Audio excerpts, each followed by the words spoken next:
Hello, time for another Elden Ring tutorial, and I'm going to show you how to beat the Red Wolf of Radagon, and I'll show you the location.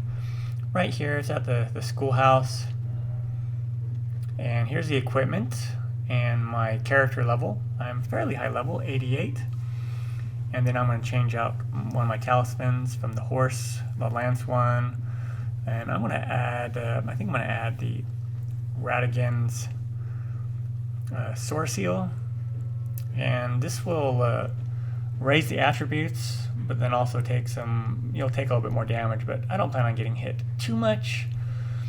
And so you can see what I have there. I'm going to use my wondrous physic as always. I like to use that just for that, first hit, protect you from the first hit. And then I'm just going to pass right through there, and I'm going to summon Tish because I have Tish.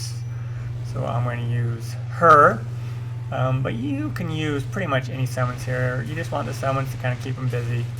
And then he's going to dance around. And then once he does the little fire whip, you have a few seconds to run in there and whack him. And then I just go to the tail. And he only got a couple hits on me. And a few little whacks, and there he goes. He's down. If you're having trouble with them, just level up some more before you get back to him. But other than that, not too difficult. Take care and happy gaming, everyone.